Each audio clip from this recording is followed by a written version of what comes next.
la tua radio.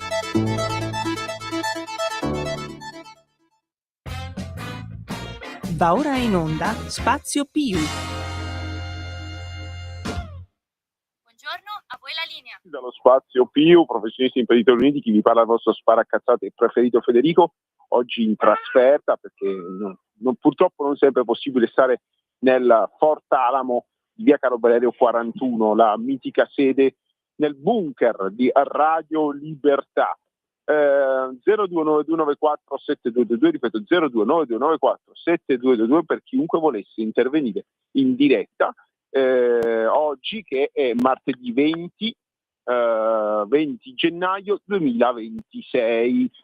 Oggi abbiamo in trasmissione con noi niente po' di meno che il nostro carissimo Marco Castelli. Quindi buonasera Marco, grazie per essere qua.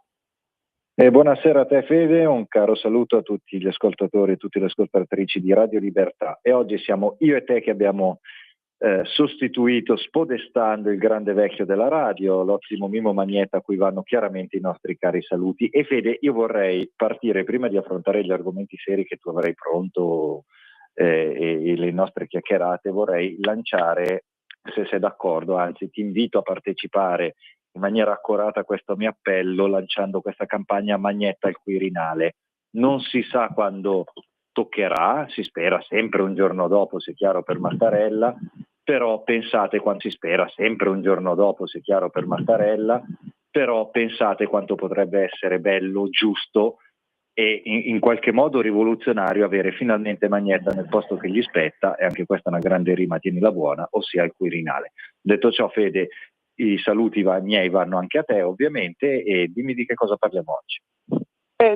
So che sto parlando già i pacchi a Roma. Il problema è che si parla di un terzo mandato di Re Sergio Mattarella. Impossibile, perché noi avremo Magnetta dove gli spetta, ossia il Quirinale. Ecco, pare brutto detto così, ma Re Sergio ha detto non c'è due senza tre. Ne ho già fatti due, perché non fare dopo 14 anni 21? Non so se l'età glielo concede. Si dice che Putin gli abbia inviato, nonostante i rapporti tesi tra i due, un po' di latte di unicorno, di sangue di unicorno, fatto che insomma Voldemort l'ha provato e Putin pure. Si dice che anche Mattarella, bevendolo, potrebbe riuscire a fare altri 2 mandati a Quirinale, quindi staremo a vedere. Scherzo ovviamente, perché poi passano le diffamazioni qua a mezzo stampa. Non vorrei leggere su un famoso meme di Sky TG24 Voldemort e Mattarella denunciano lo sparacazzate. No, dai, non credo che questo avverrà, non credo proprio. E invece volevo ricordare una persona però, perché la nostra trasmissione è consacrata al lavoro, no? E se non è andato via, ci ha lasciato insomma lo stilista Valentino, che è una persona insomma che ha iniziato dall'artigianato, dall'estrema provincia, cioè questo signore qua veniva da Voghera e è stato uno dei grandi stilisti insomma che hanno fatto grande la piazza di Milano, hanno fatto grande l'Italia nella moda, e una volta si partiva dall'artigianato, dalle botteghe, e quindi è impossibile non ricordare e non ringraziare Valentino per tutto quello che ha fatto e che ha lasciato al paese. Anche la Lombardia è una storia lombarda, insomma, nasce a Voghera, diventa grande tra Roma e Milano, e non si può non ricordare. È giusto magari averne tanti altri, ne abbiamo avuti tanti, ma anche in futuro insomma sembra che questa creatività piano piano si vada spegnendo, ecco, e che Valentino ci sia da monito per sempre su quello che era l'Italia, e quello che dovrebbe ancora essere. Sì, sono d'accordo. Tra l'altro, se posso unirmi, è interessantissimo, come hai ricordato giustamente te, il fatto che fosse partito dall'artigianato. Muore a 93 anni, quindi è un fenomeno quello del brand Valentino, ma anche lui un artista come stilista che si colloca tipicamente nel secolo scorso, quando sembravano ormai anche nei discorsi una sorta di golden age, cioè un'età dell'oro in cui uno potesse realmente realizzarsi. E non solo, era il periodo in cui la moda stava diventando, e grazie anche a Valentino è diventata uno dei fiori all'occhiello dell'Italia, e c'è un dettaglio: come c'è il nero di Armani, c'era il famoso rosso Valentino, quando ancora appunto c'era un discorso legato sia ai colori che ai tagli degli abiti, che alla qualità creativa e anche di vestibilità del capo d'abbigliamento, quando la moda insomma non era semplicemente qualcosa di astratto o di pacchiano, di un brand quasi impersonale, ma diventava proprio la sintesi di un processo creativo atto a vestire chi appunto sceglieva quello stilista piuttosto che l'altro. Quindi assolutamente sì, grande esempio, sì, hai ragione, di milanesità, di italianità, anche di Europa, insomma è veramente un grazie a Valentino per tutto quello che ha fatto, quello che ha rappresentato. Ovviamente purtroppo davanti a questi giganti, Fede, ci sembra che ci sia davanti il deserto dei tartari in ogni settore, insomma quando muore uno di questi giganti purtroppo sembra che non ci siano eredi, ecco, a prendere l'eredità. Sì, purtroppo è vero. Mimo Magnetto, mi raccomando, ricordo una cosa, che Valentino era uno dei nostri, perché anche a noi piace il bello. Valentino diceva sempre che a lui piacciono le cose belle, piace il bello, ecco, si sta perdendo il gusto del bello. Allora voglio dire, allo spazio più di Radio Libertà piace il bello, quindi è uno dei nostri, come giusto sia. Assolutamente. Ok. Marco, veniamo all'attualità. Iniziamo dal globale, poi piano piano arriviamo anche alle cose di casa nostra. E partiamo insomma da quello che sta succedendo in Groenlandia, insomma, quello che era un'isola piena di ghiaccio, trascurata da tutti, un problema per il governo danese. Ricordiamo che negli anni 50 e 60 la socialdemocrazia scandinava ha fatto le peggio schifezze in Groenlandia. È stata la popolazione Inuit, era una delle popolazioni con il più alto tasso di suicidi al mondo, aborti selettivi, inurbamento forzato. C'era una popolazione di pescatori allevatori che è stata costretta, chiusa nei palazzoni, dove insomma l'hanno presa male, hanno iniziato ad ammazzarsi o a darsi all'alcolismo. Questo va ricordato. Ecco, all'improvviso questo pezzo di mondo che pareva inutile, un peso per i sussidi, per insomma la lontananza dalla Danimarca, è diventato un po' il centro del mondo, e addirittura si è partito di nuovo a una guerra commerciale che sembra possa far male all'Europa. Ci sono rimaste, come ha fatto un po' ridere, una tragicommedia, che appena Trump ha annunciato i dazi, i tedeschi abbiano ritirato il loro contingente numerosissimo in Groenlandia. Lascio a te finire, però insomma, no, ma allora è una tragicommedia. Sono d'accordo. Sì, è una tragicommedia. Apre però secondo me una questione, Fede, che purtroppo, o forse per fortuna, non lo so, però no, secondo me purtroppo ci porta sempre a imbuto allo stesso tema, a cui arriverò in brevissimo. L'amministrazione Trump si sta dimostrando chiaramente tra luci, ombre poche in realtà, che nel senso non è che mi aspettassi nulla di differente vedendo il soggetto, insomma si sta dimostrando un po' caratterizzata da una forma di prepotenza, cioè di grande decisionismo che sfocia spesso in prepotenza. Lo si è visto nel Venezuela, e sia chiaro, io se ti ricordi ne abbiamo parlato svariate volte in trasmissione della condizione del Venezuela, e se ti ricordi insomma condividevamo la cosa che appunto, come aveva detto molto bene Salvini, a Maduro non mancherà nessuno, siamo onesti, cioè nel senso è stato un governo disastroso e veramente tragico sotto tantissimi punti di vista, e un'azione come quella, un'azione di forza come quella che ha caratterizzato insomma il cambio di regime in Venezuela ha giustamente insomma mosso alcune polemiche e altrettanto giustamente mosso alcuni festeggiamenti. Lo stesso atteggiamento lo sta però mantenendo Trump per quella che è una guerra tendenzialmente di nuova corsa all'oro. Cioè la Groenlandia con lo scioglimento dei ghiacci si manifesta essere una terra molto ricca e molto appetibile di quelle che sono definite le terre rare, e insomma altre ricchezze naturali che l'uomo può sfruttare.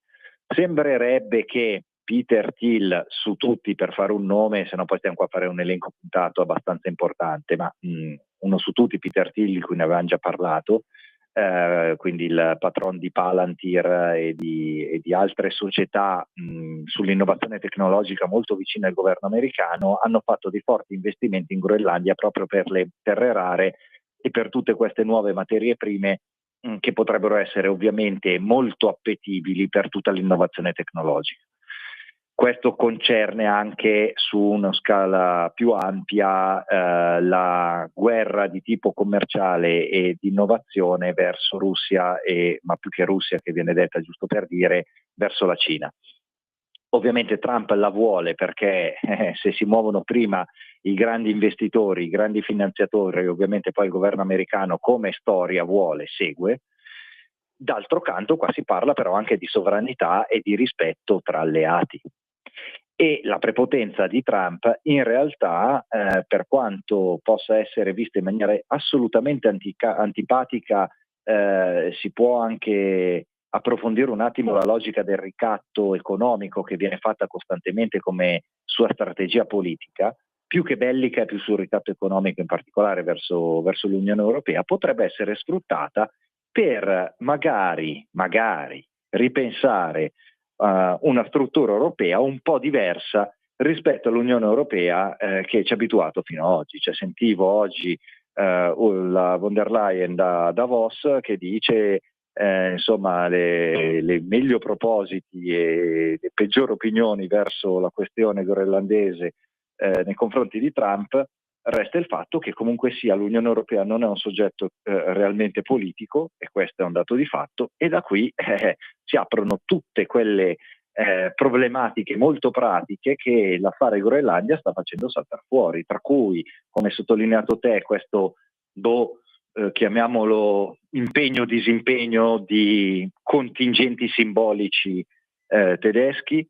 Gli inglesi hanno mandato, se adesso non vorrei dire stupidaggini, ma leggevo che gli inglesi hanno mandato un ufficiale senza neanche un capo da comandare, lui non può comandarsi da solo, cioè, capite? Cioè, siamo veramente all'arlecchinismo, e un contingente striminzito e misero da parte dei francesi.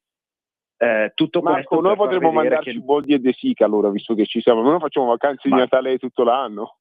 Allora, sai Fede, io sto pensando come proporre Magnetta al Quirinale di farci mandare io e te, però la Groenlandia fa un po' freddo, non è che ci sia neanche cioè, voglio dire, ecco, fosse da un'altra parte del mondo magari mi sarei proposto insieme a te. Ok, perché più o meno questo è, al di là della battuta, chiaramente l'impegno che l'Europa sta manifestando per difendere la Danimarca, perché ricordiamocelo che fino a prova contraria quello è territorio danese. Ora, se apriamo un attimo l'occhio e vediamo che abbiamo, come sempre, e lo sai che questo è un tema su cui batto da anni, le superpotenze globali che cercano di smembrarsi l'Europa, non tanto l'Europa come soggetto Unione Europea, proprio quanto Europa geografica, storica, culturale. Pro domo loro, e se da una parte hai la sempre controversa guerra russa-ucraina, dall'altra adesso hai l'altro partner di Yalta, che è appunto gli Stati Uniti, che provano per interessi comprensibili, per l'amor di Dio, cercare di annettersi a caso, non a caso, ma insomma capite, al di fuori di ogni logica di diritto internazionale, di annettersi la Groenlandia.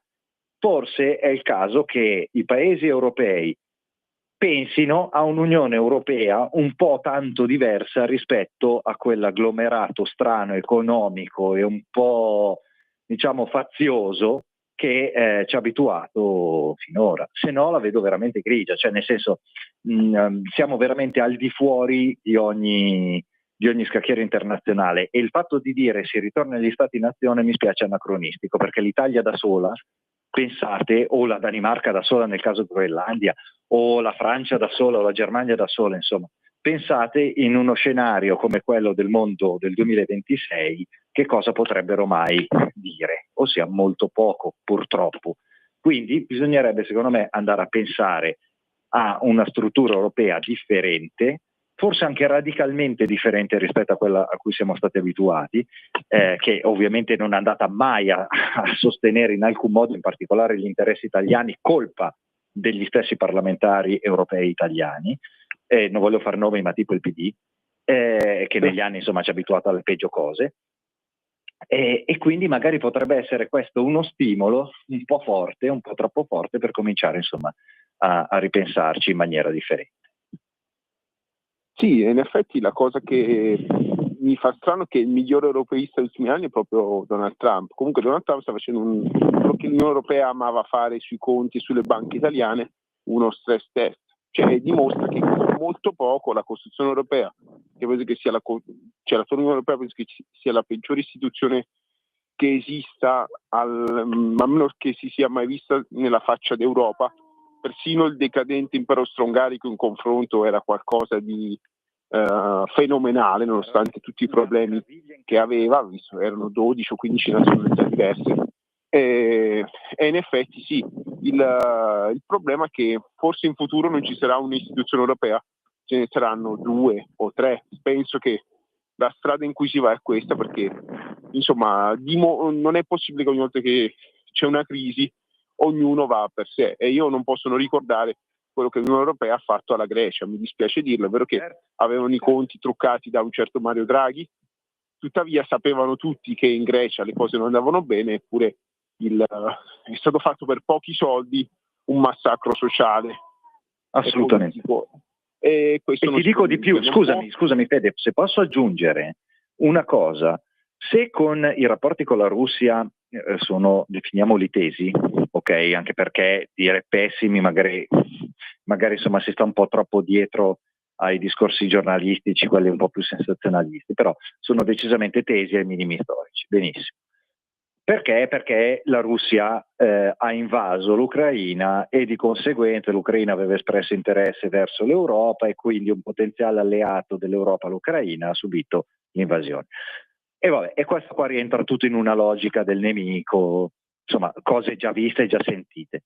Ma adesso nei confronti di quello che viene passato come l'alleato storico, come ci si pone? Cioè, se quello che è sempre stato negli ultimi 80 anni il nemico al di là della cortina di ferro, ok, ci ha abituato comunque sia ad avere un certo tipo di freddezza nei rapporti, ma adesso quello che viene considerato l'alleato storico, se neanche lui ti rispetta, tu come fai a guardarti allo specchio, Unione Europea?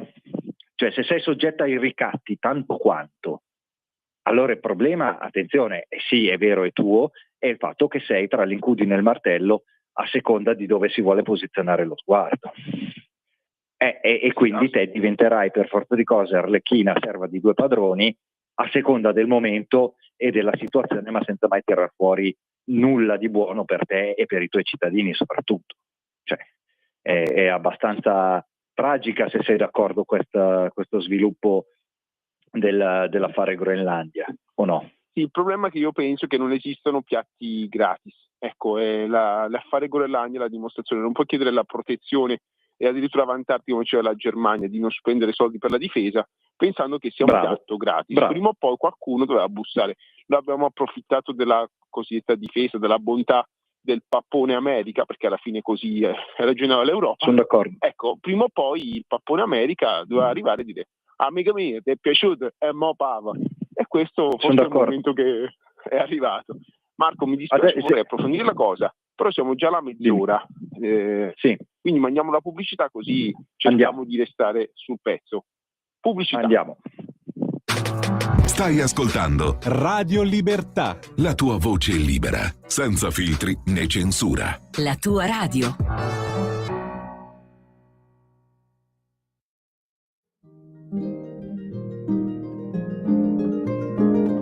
Cari ascoltatori, vi ricordiamo che l'angolo della musica classica, condotto in studio da Auretta Pierotti Cei, cambia orario. Andrà in diretta ogni sabato a partire dalle 13. Appuntamento con la grande musica.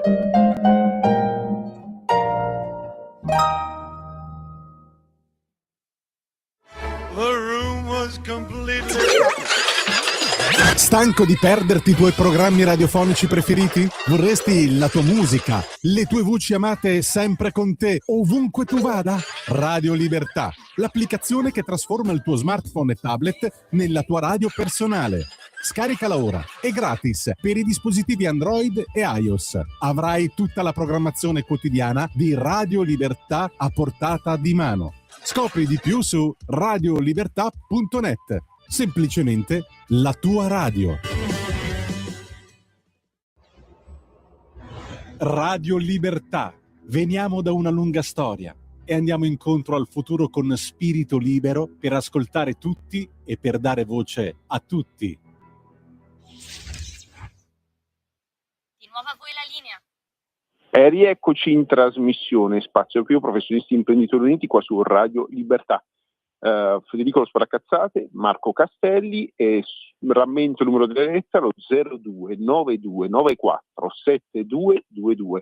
A proposito di numero della diretta, abbiamo un ascoltatore in linea, quindi diamo subito la linea alla nostra ascoltatrice. In questo caso non è una, ma è la Lisetta. Quindi buonasera Lisetta, grazie per aver chiamato. Sì, buonasera a tutti e due. Mi intrometto sempre nella vostra trasmissione. Sentite, io ho trovato una notizia in biblioteca e ve la voglio dire.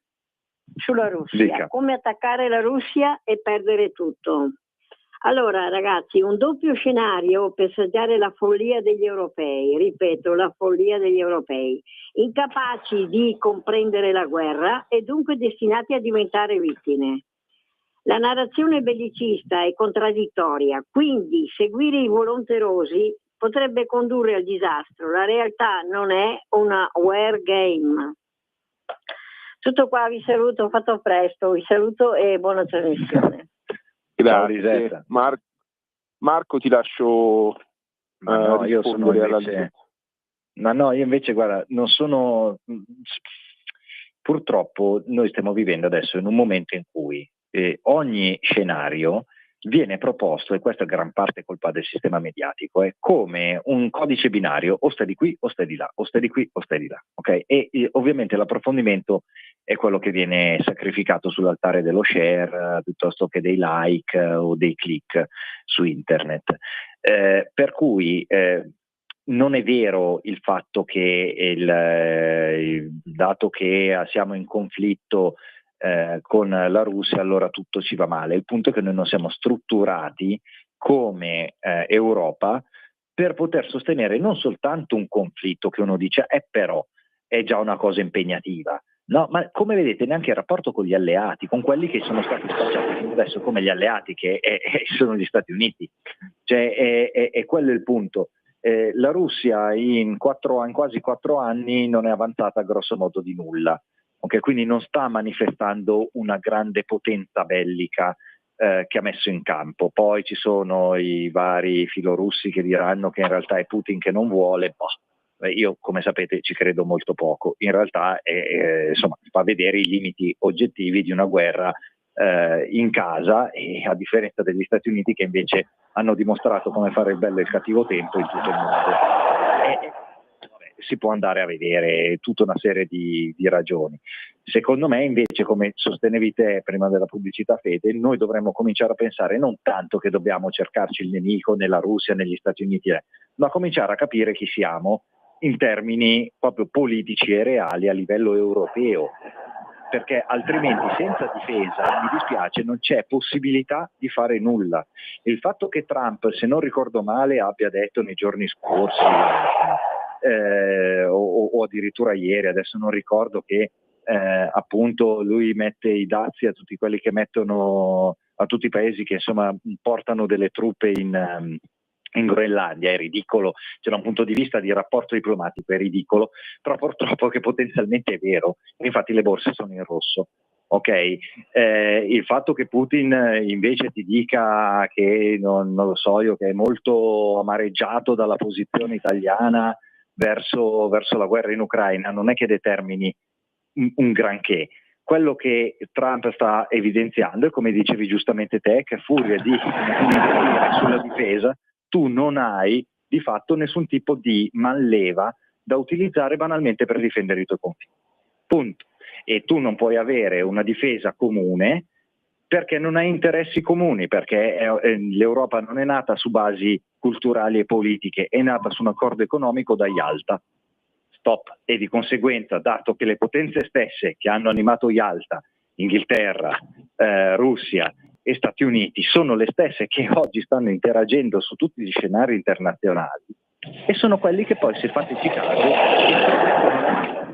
la mettono in condizioni definirei particolarmente critiche.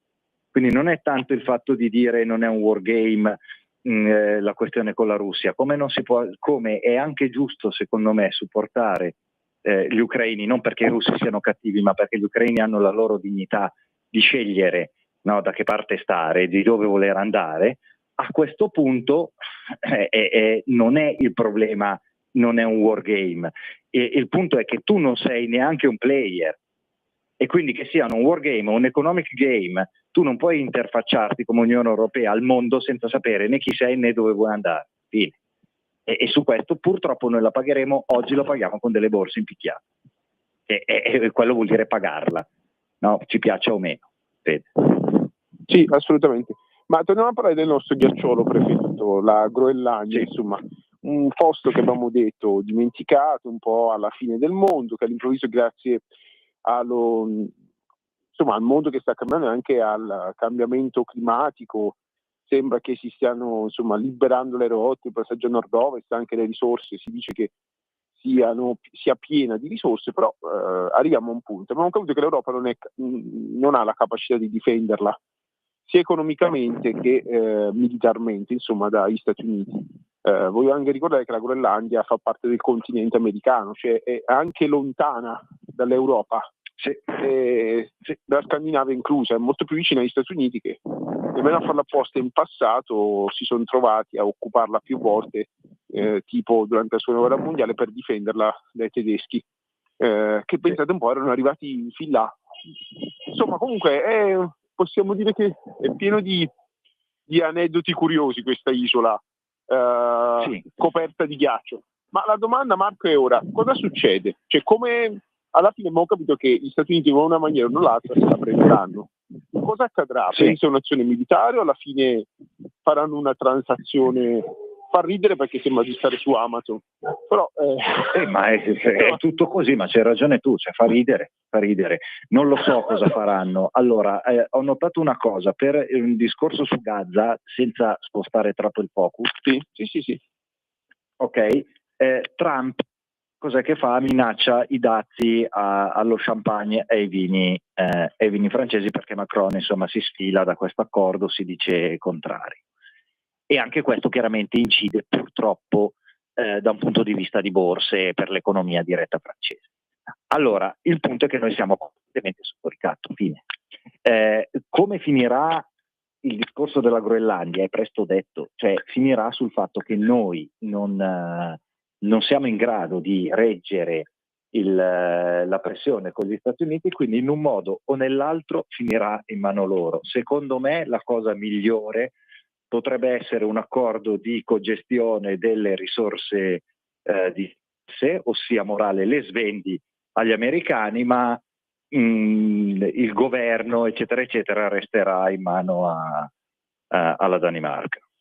Secondo me si finirà in un pari e patta, perché comunque sia non conviene neanche agli Stati Uniti cedere troppo nel perdere insomma l'appoggio europeo. Quindi secondo me adesso Trump come sempre spara a 100 per ottenere 20 e avrà degli accordi particolarmente vantaggiosi per i suoi imprenditori in Groenlandia o per lo sfruttamento delle materie prime. Ricordati che Trump litiga con Zelensky perché Zelensky non vuole cedere le riserve di terre rare nel Donbass, a meno che Trump non gli garantisca la sicurezza.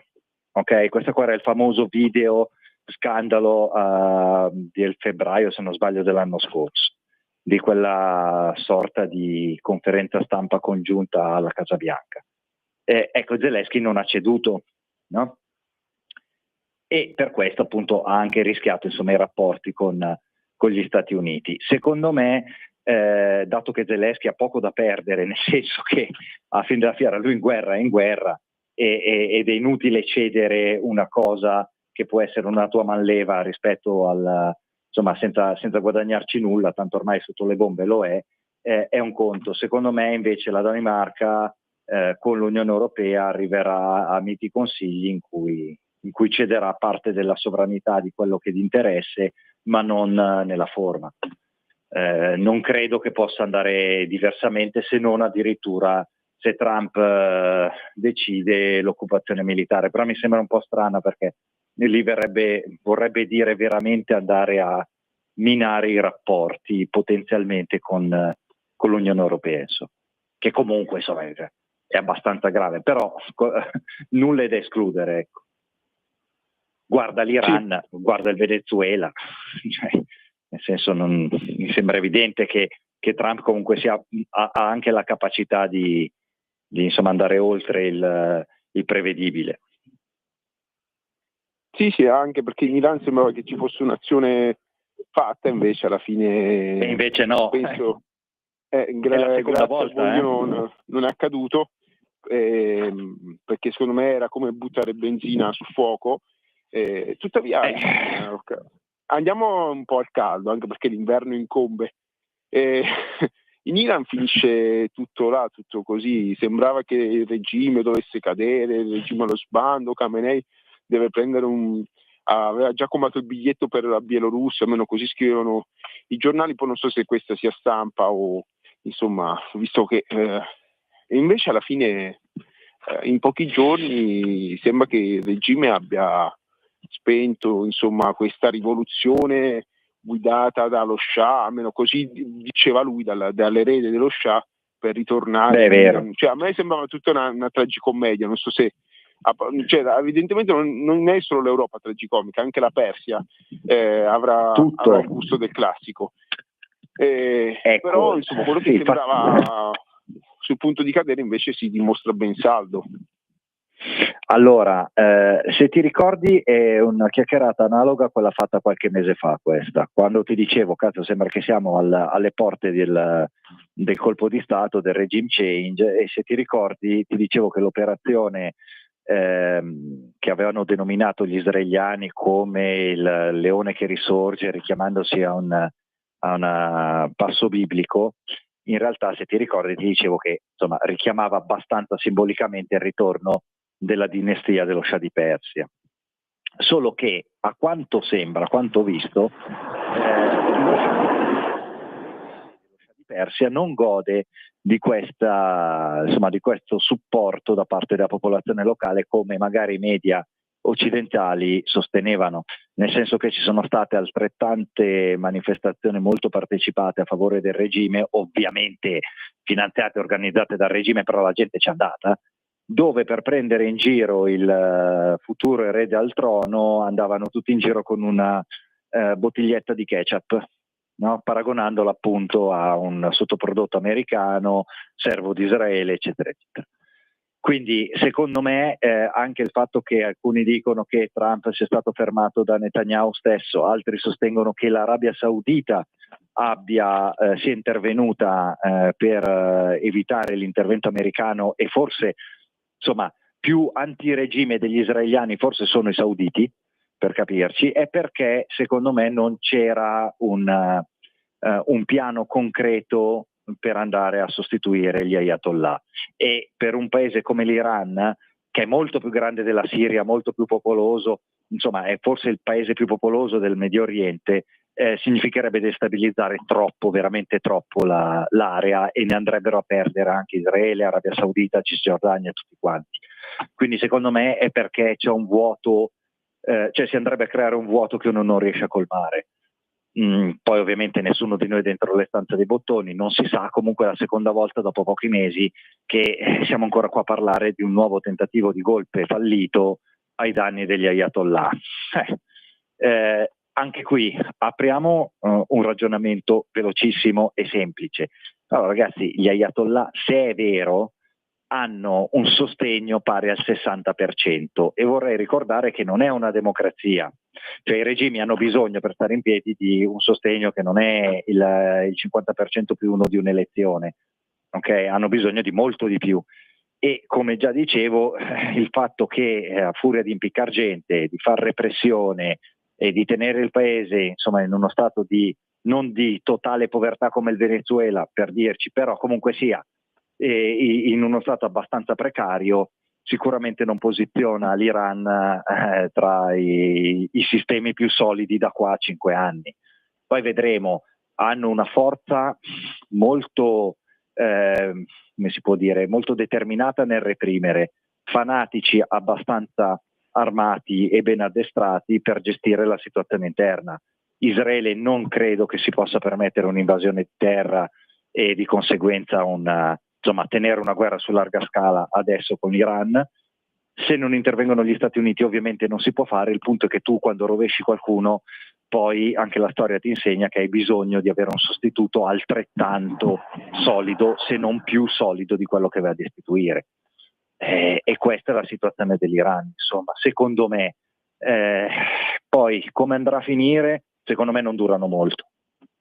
Gli ayatollah secondo me non durano molto, perché è insostenibile dal punto di vista interno, a quanto sembra. Poi sappiamo che noi non è che abbiamo a che fare con un'informazione così libera come ci viene detta, quindi a quanto vedo anche su svariati video non mi sembra che insomma il regime di Teheran si regga più molto sul consenso, ma molto sul conflitto interno, e insomma non è proprio una buona situazione. Per questa loro, è una bomba. non Io sto... ho sempre reputato, non dico immortale il regime iraniano, ma quasi, perché insomma è fondato sulla fede, almeno l'Islam sciita, che è una minoranza dell'Islam totale, insomma mi ha sempre fatto credere che non ci saranno, cioè il regime magari può cambiare le persone, sicuramente le cambierà perché Khamenei è molto anziano, però insomma può anche essere uno sviluppo quello, Fede, cioè cambia il soggetto, salta fuori un soggetto un po' meno magari repressivo nei confronti della dissidenza interna, ma è anche difficile, cioè scusa, tu prova a pensare che molti di questi sono infiltrati dal Mossad e l'ha dichiarato il Mossad stesso. Di conseguenza non è che li puoi trattare coi guanti, perché sono agenti stranieri. Ok? Da questo si estende a tutta la loro rete di contatti, che spesso e volentieri è gente innocente, cioè innocente secondo l'accusa chiaramente del regime. È chiaro che a furia di provocare a livello interno, provochi una reazione sempre più forte che aumenterà il malcontento. Cioè l'azione è ibrida come sempre, purtroppo, ed è un'azione che si sviluppa sempre. Per quello che ti dico, secondo me o c'è un cambio interno molto forte, e non so a che prezzo, o se no è difficile che duri ad eternum, per dire, per molto tempo. E se facci caso, il crollo no, però diciamo l'inasprimento della condizione interna del conflitto in Iran ce l'hai quando viene eliminato Soleimani dalla precedente amministrazione Trump.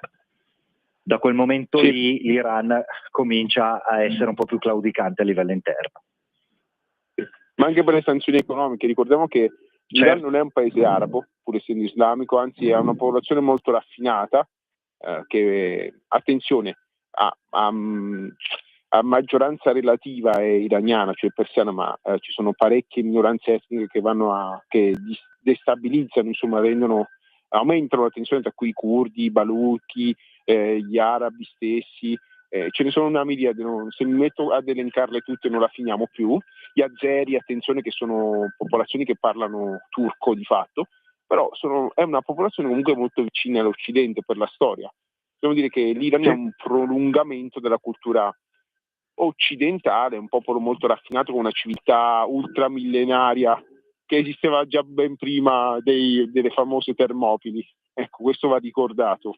E quindi è anche molto sensibile al tema economico. Io, da quello che ho capito, la rabbia è esplosa perché a causa delle sanzioni economiche degli Stati Uniti, del prezzo del petrolio che è basso, tutta una serie di condizioni, insomma la condizione economica della popolazione si è fatta sempre più dura. Sappiamo anche che la rivoluzione in Iran ha instaurato un sistema dove lo Stato è molto forte, molto presente, che insomma rende difficile l'iniziativa privata, quindi soffoca le ambizioni di molti giovani. Ricordiamo che è una nazione giovanissima l'Iran, una età media decisamente bassa, e quindi questo provoca frustrazione. Forse andrebbe, insomma, ci vorrebbe, la popolazione ambisce soprattutto una liberalizzazione, un miglioramento dell'economia del paese. Quindi almeno questa è l'idea che mi sono fatto io da spettatore esterno da casa. Sì, sono d'accordo. Marco, sì, no. Se devi dire qualcos'altro su questa cosa? No, ti dicevo, sono d'accordo con te. È una gestione interna che che mina tutto questo aspetto. Il fatto, scusa, con questo chiudo il ragionamento sull'Iran, è che anche qui, perché per un eventuale anti-americanismo, anti-israelismo, soprattutto figlio di Gaza, quindi tutti i nemici di Israele sono anti-americanismo, anti-occidentalismo, l'erba del vicino è sempre più verde, eccetera, eccetera, si deve scadere nell'andare a sostenere il re forza l'impero del male. Cioè bisogna anche rendersi conto che il regime degli Ayatollah non sta portando a nulla di buono per l'Iran, e questo non è che ve lo dico perché sono non so io, religiosamente o ideologicamente contrario a tutti i costi e qualsiasi cosa, è perché è un dato di fatto, se no non ci sarebbe il 40% della popolazione che ogni 2 o 3 mesi fanno manifestazioni oceaniche a Teheran. D'altro canto bisogna anche però rendersi conto che l'Iran è un paese strutturato, continua a fare l'esempio del Venezuela, nel senso non è il terzo mondo dove la gente si mangia le unghie dei piedi come per portarsi a casa un pasto. È anche insomma un paese che stava sviluppando il nucleare, è un paese che è un po' al di là dell'essere considerato un paese in via di sviluppo. Di conseguenza è una situazione abbastanza ambigua. Anche lì noi dove ci vogliamo collocare è una questione ideologica, è una questione umanitaria, è una questione economica. Si riesce a mettere insieme tutto questo oppure continuiamo a demandare tutto all'alleato americano che poi quando ha bisogno ti chiede dazio, come dicevi giustamente te, e rischia di prenderti via un pezzo d'Europa scavalcando ogni forma di sovranità? Cioè, riusciamo in Europa ad avere almeno, non dico una Weltanschauung, ma una visione coerente in base a N criteri? E purtroppo la risposta, Fede, è no. Sì. In effetti era una speranza, cioè dopo tutto quello che sta succedendo con la Groenlandia e con i vari scenari, c'è da chiedersi se c'è la morale nella favola. L'Europa imparerà la lezione? No. Io penso proprio di no. Comunque, insomma, è l'ennesimo stress test. Vedremo se esisterà ancora un'istituzione europea come c'è oggi o, come penso io, insomma, ci sarà una evoluzione in ambiti molto diversi, che forse è la cosa più naturale. Marco, ti tiro per la giacca. Tu sei un sociologo, sei un esperto anche di difesa personale, e vicino a casa tua, vicino alle case di tutti noi, è accaduta una cosa molto particolare. Hanno un antepozzolo, insomma, dei signori che venivano da un campo nomadi di Torino, di etnia Sinti, entrano alla casa di un signore che aveva finito il turno di notte e pensando che fosse vuota, loro hanno detto: noi abbiamo suonato pure più volte. Il signore, che si vede questi galantuomini in casa per rubare, reagisce male e ne uccide uno di loro. Non contenti di ciò, insomma, questo signore in fin di vita viene portato all'ospedale di Magenta. Arrivano 200 persone di etnia Sinti che accerchiano e possiamo dire cercano di occupare l'ospedale di Magenta. Parliamo di Magenta Italia per ore. Insomma, abbiamo i soliti signori della sinistra ben pensati che dicono ma lui non doveva agire così, avrebbe dovuto chiamare la polizia. Insomma, tu ti chiedo, non voglio andare avanti con i commenti che ho sentito, voglio sapere tu, da esperto di sicurezza e da sociologo, cosa ne pensi di sta storia? Tecnicamente anche i magistrati dicono che rientra nell'ambito della legittima difesa. Questo se lo dicono anche i magistrati in Italia, mi sembra evidente. Quello che noto, quindi se tecnicamente è vero, io purtroppo devo dirlo sempre, Fede, perché scusa il francesismo, se me lo permetti, non si capisce mai un cazzo nell'informazione italiana, non si capisce veramente niente, perché sembrerebbe che il ragazzo in questione sia stato aggredito perché i ladri non si aspettavano di trovarlo lì, viene malmenato, lui prende un coltello, tira dei fendenti, ferisce mortalmente uno. Questo è il fatto, ok? Quindi al di là delle tecniche che insegno, che insieme ad altri insomma andiamo a esplorare, a professionisti, a civili, eccetera, eccetera, che vabbè, sono un'altra cosa. Da un punto di vista di reattività, secondo me è stata ottima. Poi non sono uno di quelli che si mette a festeggiare perché è morto il ladro, vabbè, non rientra molto da me. Ma ok, cioè, non festeggio sulla morte di nessuno, buona. Però è anche vero che insomma se entri dentro a casa di uno per menargli e rubare, ragazzi, cioè, nel senso, scusami, ma un po' te la sei anche andata a cercare, cioè non sei un povero disgraziato che è in coda al grande raccordo anulare o in circolazione interna e viene travolto da un tir. Cioè, ok, sei in un contesto e questo è quanto. Avrebbe potuto far di più o chiamare la polizia è tecnicamente impossibile, anche perché io voglio vedere a qualcuno veramente che viene malmenato, si trova con i ladri in casa, viene malmenato e nel frattempo lui digita il numero di emergenza e spiega gentilmente alla signora della centrale operativa che cosa sta succedendo. È impossibile, quindi tu lì giustamente devi prevedere una tua difesa, la difesa dei tuoi cari, e di conseguenza è andata così, e non trovo né io né i magistrati nessun tipo di eccesso, dato che erano in 3 a malmenare uno in casa sua di sorpresa. Buona. Quello che noto è un articolo di un pennivendolo della peggio specie che si chiama Paolo Berizzi, se vuoi te lo giro e ne parli quando vuoi in radio, che su Repubblica dettaglia un profilo di questo ragazzo, un po' più giovane di noi ma neanche troppo, come di fatto un poco di buono semplicemente perché è un esperto di arti marziali, vabbè, spoiler anch'io vabbè, che ha addirittura il sacco da box, si vede che ha anche una passione, non ho capito se per i videogiochi o per un certo tipo di musica, chi se ne frega, insomma cercano di fare il profilo del mostro, cioè dello sfigato che diventa mostro e non vede l'ora di menar fendenti a una minoranza etnica. Ecco, questo mi fa particolarmente arrabbiare, ancora più della reazione scomposta chiaramente dei familiari, i quali per me sono i discorsi che fanno, sono assurdi, ma vanno tenuti per quello che sono, cioè nel senso che sono sempre familiari di una persona morta che era dedita al ladrocinio e loro lo rivendicano come se fosse in realtà una qualità, quindi vabbè.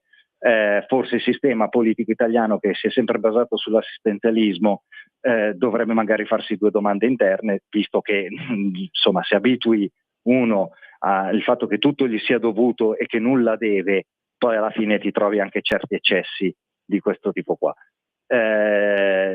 Quello che veramente mi fa particolarmente arrabbiare non sono tanto le dichiarazioni assurde dei familiari, quanto invece il sostegno di alcuni autori di articoli, giornalisti, opinionisti della sinistra italiana, che veramente cioè sono assurdi perché puntano unicamente a mostrificare questo ragazzo qua che si è difeso.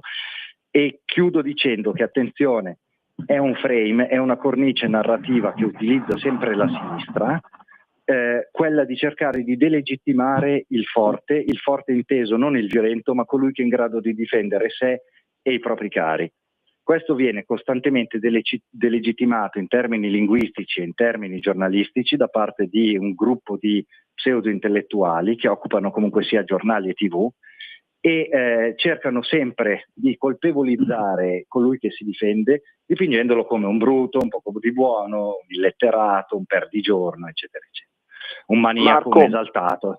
Dimmi. Marco, purtroppo devo finire qua. Io ti voglio ringraziare per questa ora fantastica con cui, insomma, che ci hai regalato a tutti noi, sia insomma presentatori che ascoltatori di Radio Libertà, però purtroppo il tempo, che chissà perché quando viene impiegato bene finisce in un attimo, quindi dobbiamo dare la linea alla trasmissione che segue. Voglio anche ringraziare Natale, che si è fatta davvero in 4 regia per permettere tutto questo. Grazie ancora Marco. Grazie mille a te Fede, grazie mille a Natalia e a tutti gli ascoltatori.